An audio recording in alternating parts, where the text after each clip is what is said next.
Welcome to another episode of Systematic Geekology. This is a space where we seek to create and cultivate healthy conversations between those things we geek out on and the philosophical and theological questions that often arise out of our fandoms. Like, what does it mean to be human? What makes a hero? What makes a villain? How do the stories and narratives we geek out on shape how we live in the world? We are your priest to the geeks. We aren't all ordained, but we see ourselves as mediators at the intersection of geek culture and going deeper in our faith. We don't always have to agree, but we do respect each other, and we see everyone as a beloved child of God. Everyone geeks out on something, so come geek out with us and enjoy the show.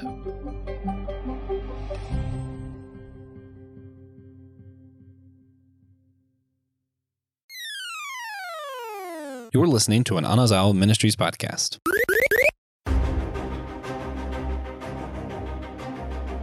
Who did it better, Marvel or DC? We're talking about Godzilla. Was Marvel vs. Godzilla better, or Godzilla vs. Kong vs. Justice League? Or whatever iteration it's written in the title that I don't remember.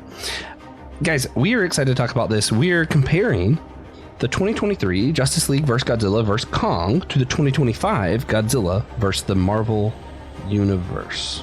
So, they both have sequels, I learned right before doing this, that we're not talking about, but we will be talking about the original one for both.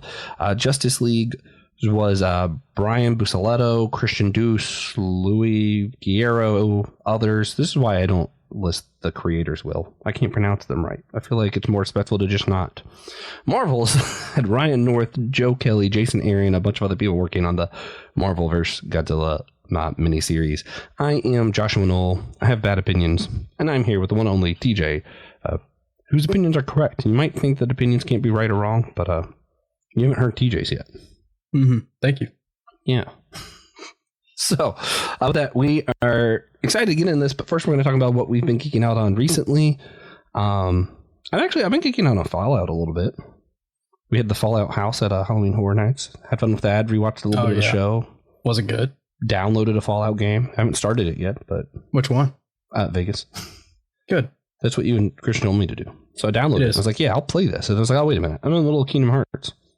So I'm finishing that. But then I'm going to play. Good. Yeah.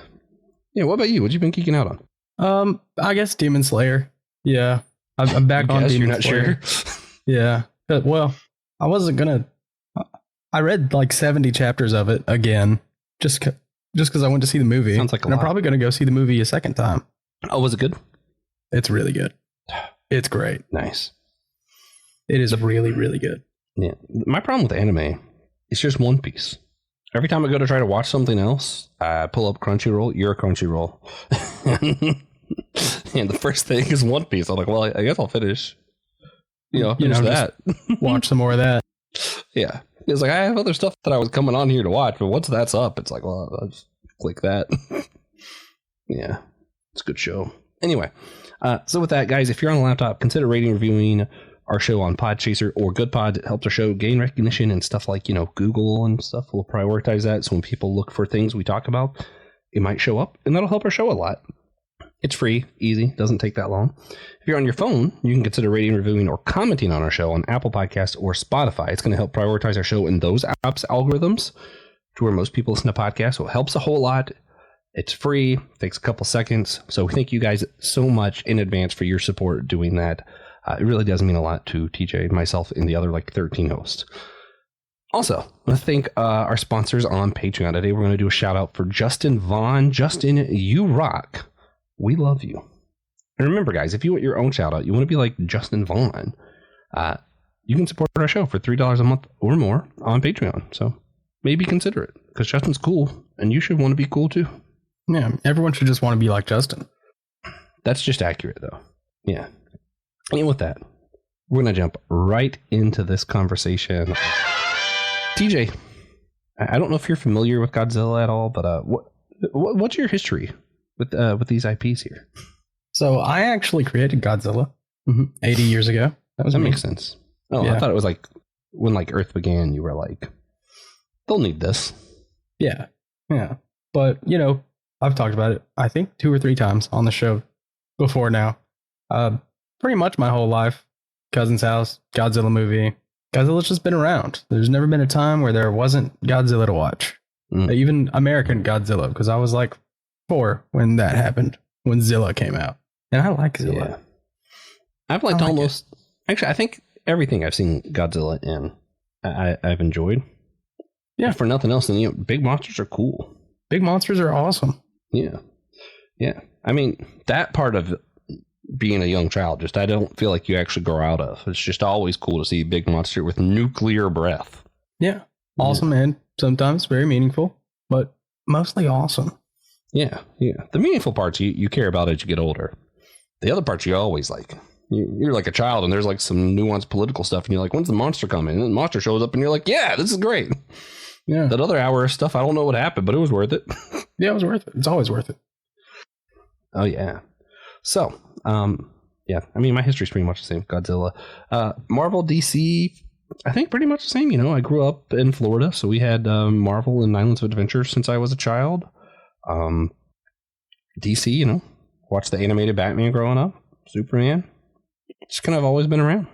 Yeah, just always. We're children of pop culture. Yeah, I mean, when I was younger, I might not have known the difference, but I liked Batman and Flash. I thought they were cool.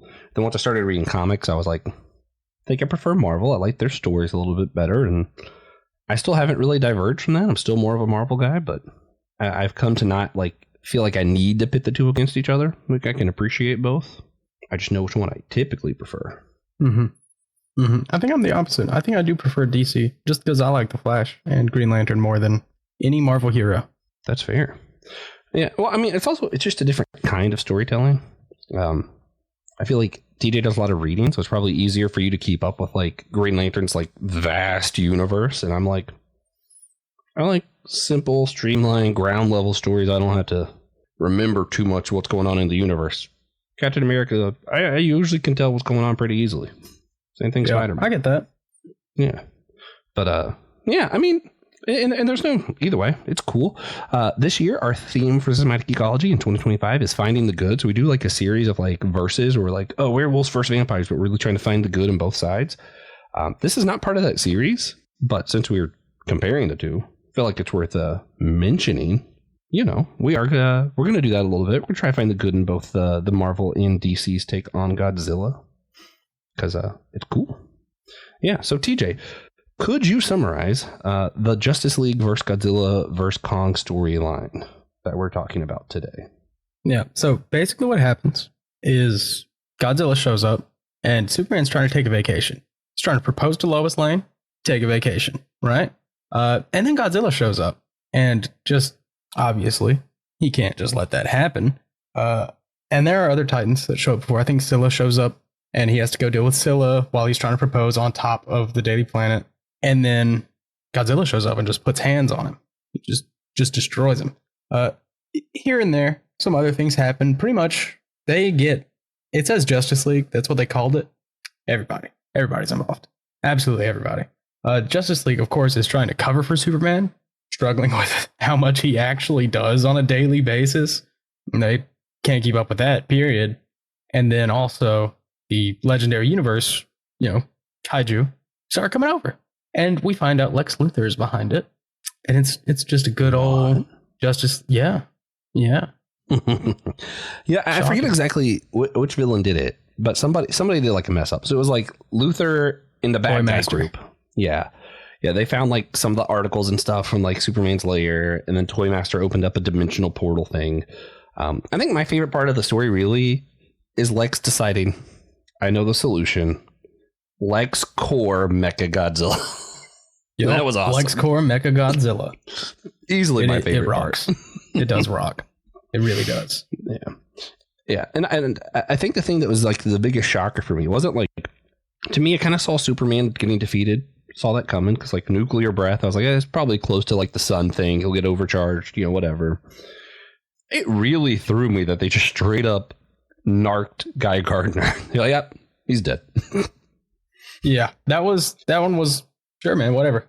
I was like, oh, fair enough, I guess. Yeah, I guess like in these like fun little spin-off or like, crossover events, I just don't expect big things to happen. I'm like, oh, we're killing a character. Yeah. Okay. Yeah, and I'm a Green Lantern fan. I'm not opposed to watching Guy Gardner die every once in a while. Yeah, occasionally just has to. Just surprised me. Yeah. Yeah, it was funny. Any other like main story plot things that you think we need to bring up? No. Yeah, I want to say this was like Godzilla. A 5 or 6 part, and it was like coherent, right? Like the Titans came over, they were pissed off because they're not where they're supposed to be, confused, angry. Mm-hmm. You still have that typical thing of like Lex being like, "Oh, industry," and Godzilla being like, "Stop effing up the planet." Yep. Yeah. Yep. It really is good because Godzilla just hates everybody. All of you, you're all bad because none of them are from the Legendary Universe, and Godzilla's angry. So he's fighting everybody, and you can watch the Justice League is just like trying to convince Godzilla to take out Lex's Mecha Godzilla. And then in part 2, the second run, we're not going to talk about it, but I think it's better. Yeah, we're not talking about it because I haven't read it yet, and I desperately need to. I didn't even know it was a thing until we started preparing for this, and I was like, "What? I missed a whole second one." Yeah, Lex Luthor. Kong's part of this was cool too, though. Yeah. Yeah, they just kind of like coerced Kong to be in a part of it. Yeah. I think that was the best part. Is like most of the Titans were pissed off because they're like, "Why am I here?" I forgot who it was that Aquaman had to fight. That was kind of cool because you had Sea Monster and Aquaman. Tiamat. Yeah, I mean, naturally had to happen. But I think the funniest part was just Kong. Like everybody, all the other Titans are here and angry. Kong's just chilling. They had to like coerce him into the fight. Yeah. Supergirl and Wonder Woman end up fighting King Kong and like establishing dominance, and then that respect, and they're like, "All right, let's go. Come with us. We're gonna go fight the lizard." For that big dragon, basically. Yeah, I really they really give Green Arrow his props. I think was a really cool part of this run. Oh yeah, because they just strand Oliver out there on Skull Island, and like a ninja show up, of course, because it's Green Arrow, but he holds it down. He does not die. Yeah, I that whole time was just imagining it like Oliver Queen from the Arrow show. Yeah, because he was on the island. I was like, yeah, that's who this one is. Yeah, yeah, but it's that Green Arrow. It's really fun run. Yeah, I think that's what it's supposed to be. It's fun run. Yeah, it was a cohesive story. It made sense. It wasn't just like Godzilla's here now. Like they made sense, and I like that. Not a long story. I liked that too. Here at Systematic Ecology, we believe in a few things. We believe that there is freedom in Christ to like what you like. We believe that Christian nationalism is a heresy. And probably most important that I'm going to talk about today, at least, is that we believe the best place to spend your extra cash is on the Systematic Ecology merch store. That's right.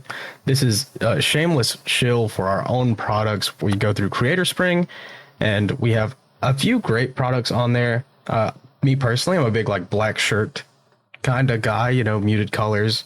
But there's nothing better to like throw a little something extra on there with like a black baseball cap, the dad hat with the Systematic Ecology logo on it. That's a classic.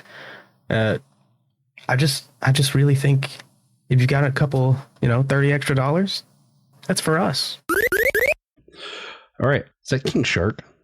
It is King Shark. God, that's so cool. That is worth talking about it since I put it in here anyway. But in the second run, Lex decides to kaiju just DC bad guys. It rocks. Wait, he's just going to make DC bad guys into kaiju? Yeah. He does King Shark and Killer Croc. I feel like he should have done the their gorilla guy. Grodd? Yeah. So Grodd has a whole thing with King Kong, obviously, where he's like, "Oh, yeah. Great ape." Yeah, no. He kneels to Kong, and so all of his gorillas. It's good. It's really good. That makes sense. Yeah. Man. Killer Croc kaiju sounds awesome. It is. It is. Man. It's so cool. And King Shark kaiju is also awesome. Yeah. I mean, yeah, that's a given though. Yeah. All right. Marvel versus Godzilla. There is no Kong. It is quite different, I think. I didn't put this in there. Okay. There's not really a story to summarize. This is more like an anthology of short stories, I feel like, for the most part. Thor mentioned some of the other stuff happening a little bit, but mostly just one-off stories. There's like 5 different ones. You get Godzilla vs. Fantastic Four, you get Godzilla vs. the X-Men, Avengers, Spider-Man, and then Thor. I don't think it's in that order. Doesn't really matter. You can read any of them as one-offs. They're awesome. At one point, you see Godzilla as Venom. Sick. You see Godzilla with like the hand gives him the original symbiote, like the Null thing, so he becomes Godzilla, the God Butcher. Yeah. Sick. I think he becomes a Silver Surfer at one point. Yeah, it's just cool. And I think what I like the most about this is, even though it's not like a cohesive story, they insert him into different points of the hero's like classic backstories, basically. Like when Spider-Man first is like doing stuff with Black Cat and Mary Jane was just coming back. Fantastic Four first dealing with like Galactus. So it's like they're inserting him into the story in a really unique way to kind of retell old stories that we're already familiar with, but add Godzilla. And the coolest part of that to me is the Justice League one has like the legendary Godzilla. This is very clearly like the OG Japanese Godzilla. And they even have like some of the Japanese lettering in the comic book covers, which really brings more to that. And I'm just like, it's cool. I love it. Yeah. This is like Showa Godzilla. And it really speaks to the way the companies are these days, Marvel and DC, because DC, they're going for what's relevant, the money. They want legendary. They want Kong, Godzilla, Tiamat, Scylla, Bahamut. Like they want, it's cool.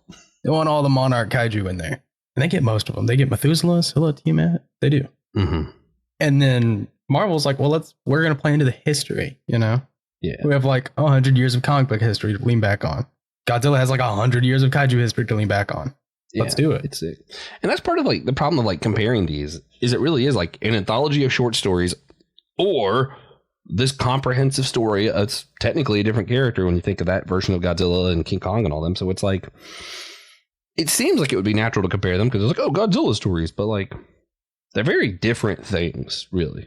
They also have another Marvel event that I didn't know about. That's Godzilla Destroys the Marvel Universe. So I don't know if that's more of a coherent storyline or anything. It is. So I need to check that out. That's my next to-do list, which also came out in 2025. So they just did both of these events this year. Marvel was like, we want Godzilla, but we want to do classic Godzilla. Then we also want to do our own new storyline with it. Why not? Why not do both? Yeah. It rocks. Man, I got so much reading to do. Next, all reading counts episode will be. Okay. But so first, if you had to just rate and review the first Justice League versus Godzilla versus Kong and the first series, Marvel versus Godzilla, where would you rate these? Well, I think it's important to mention that Marvel has actually done these before. There are much older Marvel versus Godzilla comic books that you can find. Godzilla versus Hulk is out there. Oh yeah, I forgot about that. Was that one of these two? Did they do another Godzilla versus Hulk? That was. Dude, I think they did. It's really old. It's old. It's from like the 80s. Yeah, they also did Godzilla vs. Hulk as with a 2025 one too. So there's another Godzilla vs. Hulk. I thought I remembered reading that. It's cool. That's Gary Dugan, Yesapi. I don't know how to say these guys' names, but Gary Dugan's the writer, so that's cool. Yeah, pretty cool, pretty awesome. They're both just like turn your brain off, watch these fights. Specifically, Godzilla versus Thor is a 10, easily, easy 10. Fair. That's fair. It's awesome. I love Thor, not as much as others, and not to the like. I'm a casual Thor lover, Thor shows up, I'm sitting down. Yeah, it's fair. Yeah, I'm just not seeking him out. But every time I see Thor, that's peak. I love Thor. Yeah, well, once you get like the first blade, the hand, and all of that involved, I'm here. For some reason, that part of Marvel lore, like a lot of the like weird Celestials and stuff, I don't care. Once you get like the original symbiote and the hand, all that, I'm like, you got my attention. I'm here. Yeah, that issue specifically. 10. Everything else, I'm giving a solid 8, including Justice League and Godzilla Kong. All right. They're fun. Turn your brain off. Watch heroes fight Godzilla. It rocks. All right. I'm going to do something similar. Yeah, Godzilla vs. Thor is a 10. I mean, Jason Aaron's just incredible. He can do no wrong, I think. I think that might be a thing. I think that's correct. Yeah. for me, Spider-Man vs. Godzilla, I'd probably give a 9 out of 10. I thought it was just awesome. Also, it's just, for me, it's fun. Like a lot of the Godzilla vs. Marvel things, it's fun because it's like a short story. We know what's going on in the story. And then we're like, here's how bad if Godzilla showed up, it would just destroy the story. And I'm like, yeah, that's great. It's fun seeing him not just destroy buildings, but also storylines. Yeah. You know, it's like, yeah, this is awesome. Plus, just it showed like peak who Peter Parker is just as a person. I was like, that was good. Yeah. You know what else? The Fantastic Four versus Godzilla reminded me a lot of First Steps. Yeah, me too. I was thinking that too. Like this is moment. Yeah. All right, I'll give Justice League versus Godzilla versus Kong. For me, I'm gonna give that one 8.5 out of 10. And then I think everything else gets a 7.5 out of 10. Yeah. The other like 4 Marvel ones. Yeah. That's where I'm at. So cool. So finding the good in the other though, what about the ones that we didn't give higher rankings? So like the Fantastic Four, the Avengers, for you, the Justice League versus Kong versus Godzilla. Like, what do you still love about them? They're just great. They're good comics. The stories are conducive, at least, to Godzilla fighting our superheroes. That's what they are. They're super fun. You know, they don't all need to be Jason Aaron blowing my mind. Yeah. Although, listen, if for some reason we can convince them to do Shin Godzilla vs. Hellboy, I think I would love it just as much as any of these. Yeah. Easily, actually. But I will say, I do think especially if we get Justice League Godzilla Kong 2 gets a 9. So I definitely need to do that. But yeah, Mike Mignola, get Shin Godzilla right. That's all I'm saying. That's it. That's all we're saying, Mike. That's our bonus episode. No, I'm just kidding. I don't think it is. Should be. But yeah, no, I think I agree. I think a lot of what I love is they still lean on like Godzilla's origins. All of these stories do the thing of like, yeah, Godzilla wants us to care about the planet. The reason that he came up for Spider-Man was like, hey, Venom doesn't belong on this planet, and he's upset about it. And Spider-Man is doing that, hey, means justify the ends. Of course I'm going to use this symbiote. And we see how terrible it turned out in that comic. And I'm like, yeah, a message against utilitarianism. I'm here for it, you know?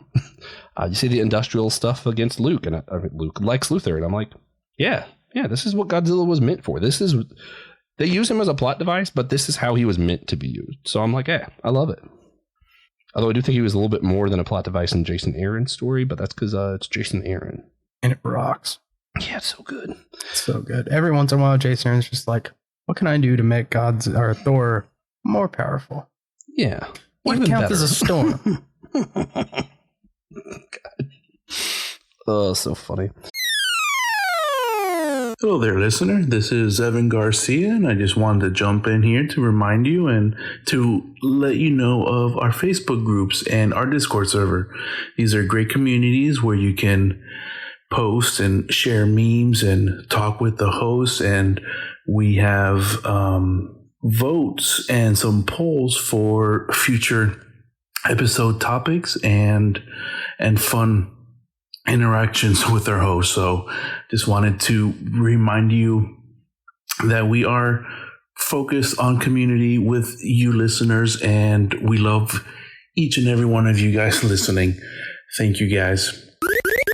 So how do you think each of these IPs, Marvel and DC, relate both the comic and Godzilla universe canonicity? Like, do you think they make it fit canon okay, or they're just completely ignored canon for these stories? I think it mostly ignored canon. The ones I think fit the best are, well, DC, because they cop out. They're like, oh, different universe. So, of course, that does technically fit. Yeah. Thor's, I feel like, actually does fit a lot better because, sure, he could just be an alien. Why not? Yeah. They don't cover that part as deeply. And then Fantastic Four, I feel like, probably fits the best. Just because that's the kind of thing that they would deal with anyway. Yeah. Just, Celestials. Yeah. Yeah, I definitely agree with you. I, especially like, yeah, DC with the alternate universes. That's what DC does. I feel like for Marvel, it fits the canon really well if you pay attention to the canon previous to where the story was. They obviously are not going to continue the story as if Godzilla was there. That was never their intent. But as far as like historically where it falls in line, they do a really good job of like assuming the canon of everything that happened to the hero beforehand. And just like, what if Godzilla was there? Yeah. Fantastic Four does feel like do it best though. Yeah, for sure. And they get to blame Mole Man for it. Of course, naturally. Of course. Do you think that either Marvel or DC did a better job at scaling the kaiju than the other? Like for like power, strength, size? Oh yeah, DC does a way better job just because it's consistent. Is it because it's the Legendary Universe and they're just bigger in the Legendary Universe, or is it? Well, they're bigger, less powerful, and then DC is like the same team for each issue, or at least the same direction for each issue. In Godzilla Thor, Godzilla's like a universal being. It was awesome. Thor hits Godzilla with the power of the universe. Mm-hmm. Yeah, and he lives. Of course. Why wouldn't he? He's Godzilla. So, ignoring the Jason Aaron comic because again, he's too good. Do you think of the rest of them, did any of the other ones stand out as like using the kaiju really well as characters rather than just plot devices? Yeah, I think we actually get a lot of good characterization out of DC just because it does like slow down a bit at times to give everyone that character moment. You know, Batman gets his time in the cave. Wonder Woman gets her time manipulating men into thinking she's weak because she's a woman. Classic Wonder Woman naturally. Stuff. Yeah. Even Supergirl. You know, we get to see Superman's braggadocious cousin. Yeah. Doing her thing. Fighting a giant gorilla. Of course. Why not? Of course. But moments like Green Arrow getting attacked, you know, just on Skull Island. Just like, yep, figure it out, man. You're on your own for now. I do think they spend a decent amount of time characterizing. Yeah. Well, I was going to say, yeah, too, like, not just like the kaiju, but do either Marvel or DC do better with their own characters? You know what I mean? Like, is anything brought up in this that you're like, oh man, like I mentioned Peter Parker, because there is that scene of when he's fighting Godzilla and he realizes sound can do something, and he basically risks his life to use sound to save Godzilla from the symbiote, because he's like, this is my fault. Godzilla shouldn't even be here. I did this. And he puts his own life on the line, and you're like, wow, that's peak Peter Parker. Do you think there are any of the other superheroes in either of these events that you're like, man, they really did a good job at showing who this character is? And it's just who they are. I don't know. We get Thor being his like cocky Thor. We get cocky Thor. I like that a lot. The Fantastic Four, Reed is humanity first. We need to do whatever we can. In DC, it's kind of different because everyone's scared to lose Superman. Kaiju wise, I think they all do a really good job. Godzilla's been through a lot. Yeah. Legendary Godzilla now is just, if he has the inkling that you are hurting the planet, he's gonna mess you up. Or if you are a different kaiju. Yeah. I do think though, for the DC, like the Justice League versus Godzilla vs Kong 1, because I haven't seen the second miniseries, I think they do a good job of one showing like Shazam as a comparison to Superman. Like when Superman's down, how does Shazam fit these shoes? Not as good, but like I really like that they highlight him. There was one of the other ones I was like, I actually really like how they used that character. I do think Aquaman was made cooler than, you know, they've been doing good with that for a while actually. Yeah, but Aquaman is really cool in this because of course Tiamat gets down there to Atlantis. Yeah, and Aquaman's like, it's Kraken time. Yeah, it's time for the Kraken. Yeah, I loved that. That we were like, we have our own kaiju actually, so yeah, let's do this. That did rock. That rocked. And we do get a lot of great characterization out of Billy Batson, because the reason Superman has to tank that atomic breath and just he dies. Yeah, comes back, but he dies. Is because Billy Batson, Shazam, is stupid. Yeah, and thought it'd be a good idea to, you know, Shazam while he was like being held by Godzilla. Yeah. I forgot. General Ross is in the Godzilla verse. Yeah. Hulk from this run, which is the second time they fought. You get some interesting characterization from him, because like obviously he's like, yeah, we got to take Hulk down because he's a threat. And then it's like, is he a threat? Is he? You still want to take him out right now, or yeah? Like I loved that. That was cool. And I think my biggest letdown was the Avengers. I feel like none of the Avengers really got much characterization. It was just which it was still a fun comic, but it was very much just, here's superheroes fighting Godzilla. Which is awesome. Yeah, it was awesome. But like character-wise, I don't think much happened there. No. Yeah. Thor, on the other hand, good. Jason Aaron is so good. This was our Jason Aaron podcast. Hope you guys enjoy. Supergirl too. You mentioned her. I feel like she gets a little bit of character time. Yeah, she does. She does get a little development. Nothing crazy, because of course, her thing is get Kong to where he can help fight Godzilla. Yeah. And then she does her own thing with the Lex and the Toy Master. Yeah. So usually this is where I would be like, where do we hope happens next? But you already know. So like, what are teasers for what happened next with like Godzilla destroys the Marvel Universe and Justice League versus Godzilla versus Kong 2? Yeah, so it's definitely a bigger, more cohesive scale. For DC side of things, we're going to be in the legendary verse. I'm predicting. For a good prediction. Because he's read it. But I say look forward to it. Look forward to a lot more hero and villain interaction and characterization in that. Yeah, Kaiju Killer Kong, Kaiju King Shark are really the main things I need to hear. What about Godzilla Destroys Marvel Universe? I don't remember. So we both have something to look forward to. What do we hope happens? I hope we get more actual character time. That's what I'm really hoping for. Yeah. As much as I love Godzilla, it's more fun to see like the actual characters interact. That's one I forgot. Lex. You do get a lot of characterization from Lex. A lot. He's the main driving antagonistic force. So yeah. Which is funny because it's like Justice League versus Godzilla versus Kong, but really it's all of those versus like Luthor's. Really what it is. Pretty good. Yeah. Which, I mean, yeah, you still get this thing where like, for me, and this is one of my big complaints of the James Gunn movie, it's where like Lex is a bad guy where I still understand him without ever making it like a sympathetic bad guy. He's never a sympathetic bad guy, but he's one where I'm like, yeah, no, I get it. Superman and all that. Yeah, that's terrifying.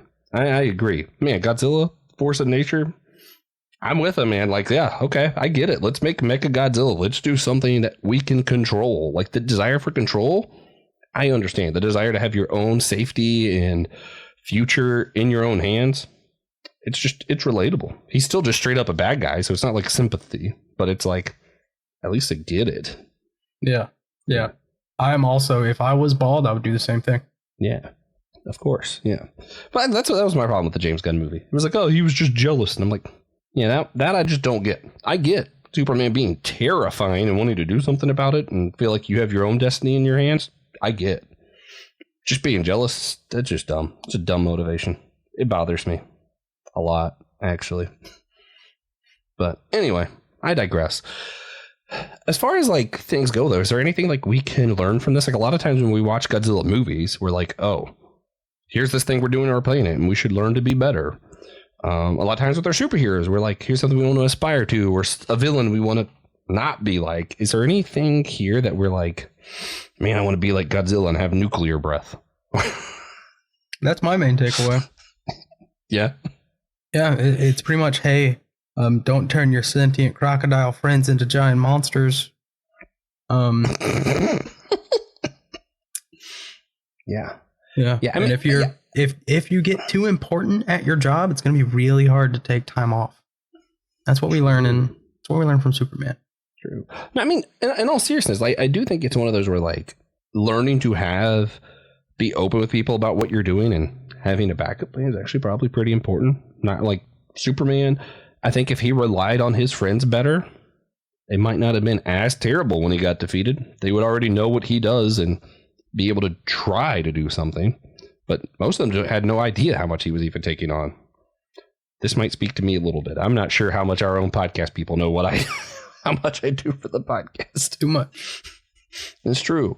But, and then, yeah, like Lex, he's just a bad guy, but at the same time, like, I do think there is something to learn of this. Like, we lean on our own ability to create, our own, like, desires to be the best so much. Like, he is Lex is, if you take the pursuit of the American dream to the logical extreme, that's what it looks like, right? Like when all you care about is power, being the best, and having control of your own destiny, it can get to a point where it drives you to destroying everything around you because you're so set on being the best. So, like, I feel like that's probably an important message. Yeah. Yeah. The Marvel ones, it's harder. Again, because it's like an anthology of short stories. Fantastic Four, just the typical, like, being a family is good. Spider-Man, I feel like, is probably the most important one, where he's like, hey, I assumed that the ends justified the means and did not think about, I don't know all the possible outcomes. He was assuming that even though it was doing something to him, that it was fine. And I think it was a good illustration of like, hey, you say the ends justify the means, but sometimes you don't actually know what's going to happen. You don't know all the repercussions of your actions. If something's wrong, maybe just don't do it. Mm-hmm. Yeah. But I think those are my main takeaways. Yeah, that's talk about characters, talk about Kaiju. At the end of the day, you would prefer reading Justice League vs. Godzilla vs. Kong? I would prefer reading specifically Thor. And if I can't just read Thor, then I would read Justice League vs. Godzilla vs. Kong. Mm-hmm. Yeah, I mean, I want to say the Marvel vs. Godzilla I would still prefer, primarily because of the Hulk one that I forgot about, Spider-Man and Thor, obviously. But as a whole cohesive story, like there's the other parts of the Marvel one. I'm like, I don't need to read the Fantastic Four, X-Men, or Avengers ones again. But as a cohesive thing, the Justice League one, I'm like, I need to read again before I read the Justice League vs. Godzilla vs. Kong 2, which I absolutely have to read. So, and that one I'm actually going to reread. It's a lot of cool Bat Family moments. Oh yeah. Well, they do pretty much a similar thing as Spider-Man when he, Spider-Man's able to recognize that the symbiote's weakness is sound, and the Bat Family being, 6-7 geniuses, they discover that Godzilla actually has the same weakness. So they, normal people, of course, put their lives on the line to join this Godzilla fight. Mm-hmm. Yeah. And it's pretty fun. It is nice to see the Bat Family interact with each other, including Red Hood. Oh, that is cool, actually. Which is pretty sweet. I forgot about that. Yeah.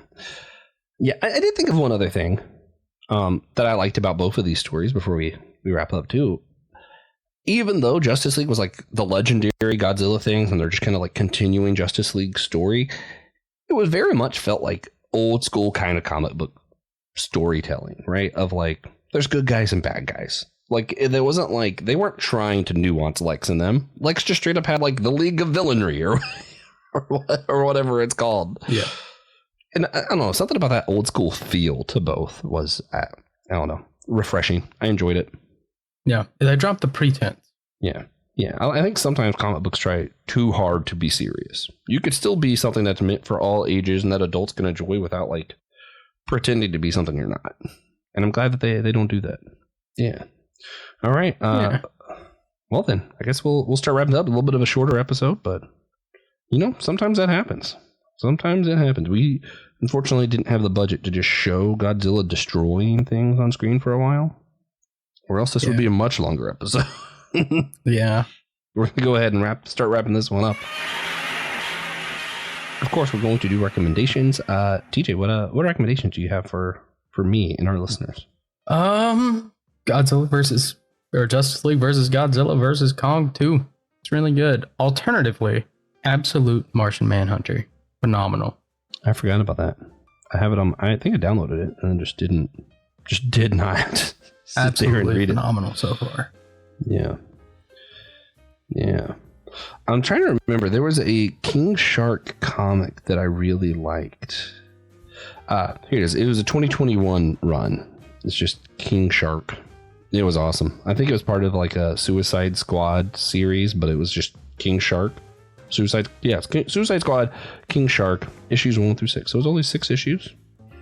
I really enjoyed it back then. I'm going to be reading it again. There's an orca involved, so that's cool. Also, I guess it was Justice League vs. Godzilla vs. Kong 2, because I'm about to read that again. Seems like I missed out. Yeah. All right. So then, if you guys are listening on a laptop, consider rating and reviewing our show on Podchaser or GoodPod. It's going to help people find our show on Google and search engines like that. It's how people find things. So if they're looking up what we're talking about and you did a good rate review over there, they might find our show. That'd be super cool.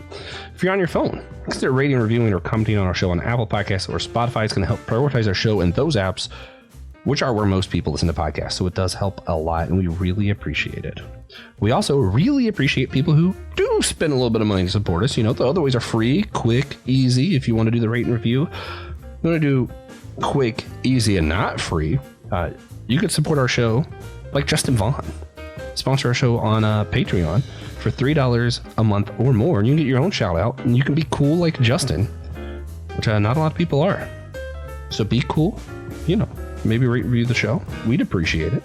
And of course, remember one very important thing for us. That's that we are all a chosen people, a geekdom of priests.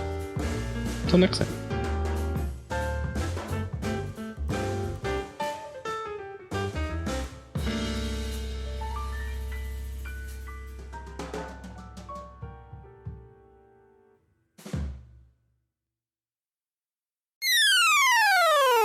Hey guys, Christian here to talk about our YouTube page. That's where you can go find us at youtube.com/@systematicgeekology. We have exclusive stuff there, exclusive videos where you can just hear other topics that you'll never hear on the podcast proper. These include things like comic book catch-up, where we're discussing the newest comics that we're reading, Friday Night Frights, where Joe Day and I explore a cryptozoological, paranormal, ufological item of discussion. Has a lot of good fun there. I have a lot of great times with him.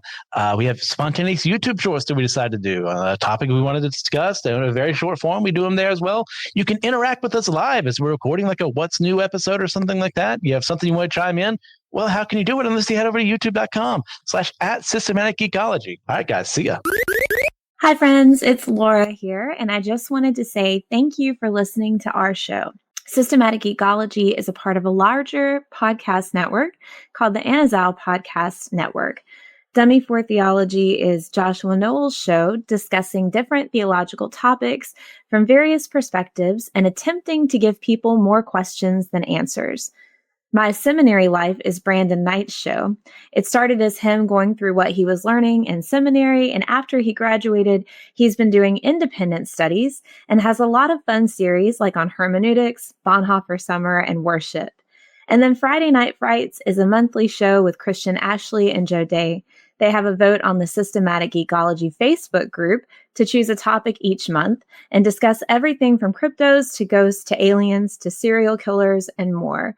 So we hope you'll give it a listen, and thanks for being part of what we're putting out there.